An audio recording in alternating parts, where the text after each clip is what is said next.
आज ये सुखद दिन और सुखद अनुभव करने की आवश्यकता है। विषय हमारी अनुराधा दीदी ने पंच परिवर्तन पे रखा है। अपने बीच आदरणीय अरुण जी क्षेत्र प्रचारक हमारे बीच में हैं और सुरेश जी गायत्री परिवार का भी जो कीर्तन देख रहे थे वो इन्हीं के मार्गदर्शन में चल रहा है पूरे भारतवर्ष में। दीदी अनुराधा दीदी की मातृशक्ति के रूप में हमारे मंच पर हैं और राष्ट्रीय स्वयं संघ के दीपक जी और आप सभी जो उपस्थित हिंदू समाज है। हम एक यात्रा के अभी जो पूर्ण होने जा रहा है, 100 वर्ष होने जा रहा है, इसके उपलक्ष्य में हम लोग कुछ बातें अपनी रखने जा रहे हैं। आप देखेंगे कि इस लंबी यात्रा में हम लोगों का एक भारत के मान के तरफ के प्राण सूत्र जो कहते हैं अपने प्राणनाथ का भव्य मंदिर निर्माण आप जो देख रहे हैं अपने इसी राष्ट्रीय स्वयं संघ के सोच और इनके आंदोलनों के द्वारा ये संपूर्ण हुआ।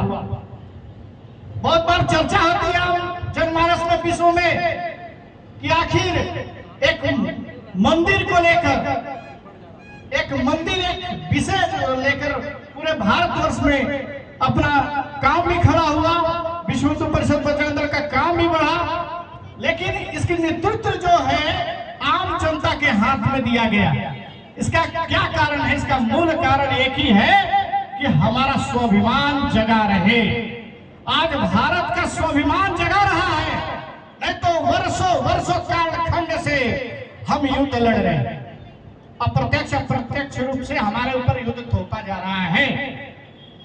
कई विषय हैं जो लोग बोलते हैं पाठ्यक्रम में कि मेसोपोटामिया और इजिप्ट की सभ्यता जो है विश्व के सबसे प्राचीन सभ्यता है, लेकिन क्या उनका सभ्यता कहां रहा? उनकी सभ्यता मिट चुकी इस विश्व से।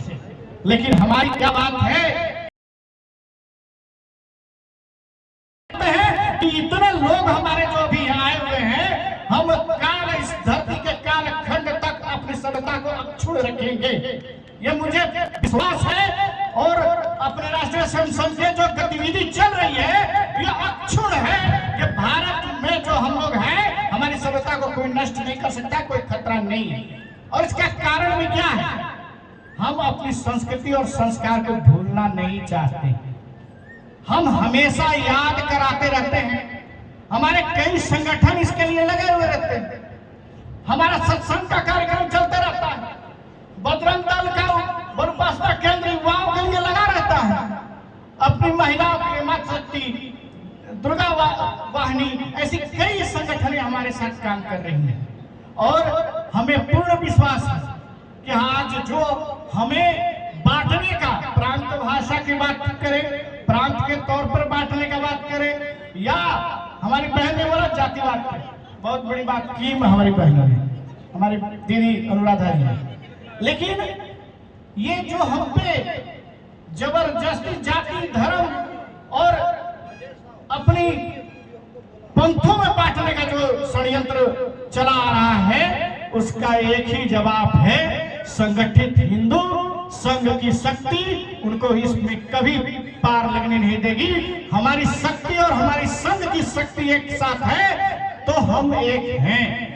हमारे डॉक्टर हेडवार जी ने कहा था कि जब तक, कई बार आता है टेलीविजन में आप देख रहे होंगे, अभी तो बहुत हमारे संत भी लगे हुए हैं कि भारत को हिंदू राष्ट्र घोषित करो, भारत को हिंदू राष्ट्र घोषित करो, लगे हुए हैं लोग। लेकिन हमारे पूज्य डॉक्टर हेडवार जी ने कहा था कि हमारी शक्ति जो है, शहरों में अगर 3% लोग और ग्रामीण में 2% लोग जिस दिन कहेंगे कि गर्व से हम हिंदू हैं, उसी तरह स्वतः हिंदू राष्ट्र हो जाएगा। और विचार करने योग्य बात है हिंदू समाज दुनिया में इतना सारा है और हमारी संख्या इतनी है, ये विराट हिंदू सम्मेलन चल रहा है। कभी सोचते हैं कि डॉक्टर हेडगेवार जी का क्या विचार रहा होगा कि 3% लोगों की आह्वान करने के लिए हम लोग तैयार हैं। हम लोग का लक्ष्य 3% सोच रहे हैं और 2% इसी माध्यम से सोच रहे हैं। हमें पता है कि जिस दिन हम 3% हो जाएंगे, हम कब से कहो हिंदू है, वो स्वतः राष्ट्र हिंदू हो जाएगा अपना। ऐसा हम लोग का परिकल्पना चल रहा है। और बात कहेंगे कि अपनी महिलाएं, अपनी मातृशक्ति, अपनी बहनें हैं, इसमें काफी संख्या में आई हुई। हमें विचार करना होगा, माताओं को सोचना होगा, प्रेरणा लेनी होगी अपनी पूर्वजों से। आप देखेंगे कि माता जीजाबाई, एक उदाहरण दूंगा मैं आपको, छोटी सी उदाहरण।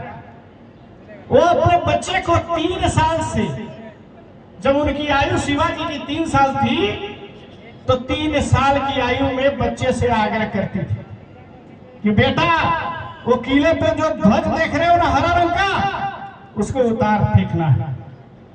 माता के इस आवाहन करते करते एक समय आता है, उनकी 8 साल की आयु में एक दिन देखती है, सुबह वही खिड़की खोलती है और देखते कि वो ध्वज स्वतः उतरा हुआ है।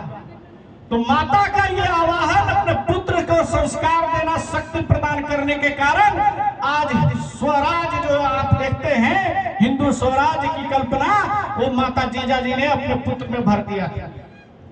तो आज माताओं को अपने पुत्र को शक्तिमान बनाना है। भारत राष्ट्र की सुरक्षा के लिए, हमारी संस्कृति संस्कार को बचाए रखने के लिए सबसे बड़ी जिम्मेदारी आप पे है कि आपके पालन पोषण का संस्कार कैसा हो, तो हमारा जो है व्यक्ति निर्माण हो जाएगा। संघ निरंतर संघ जो है अपना कार्य जो है व्यक्ति निर्माण का है। हम शाखाओं में जाके व्यक्ति निर्माण करते हैं, चरित्र निर्माण होता है। और बातें बहुत है, लंबी है, लेकिन समय का भी अभाव है। और आदरणीय हमारे मंच पे अरुण जी हैं और बहुत अच्छे विषय रखेंगे आपको।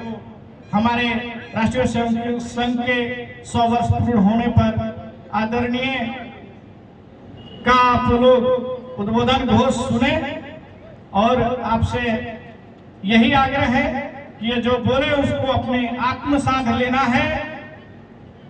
और एक बार प्रेम से बोलेंगे, जय श्री राम, जय श्री राम, जय श्री राम।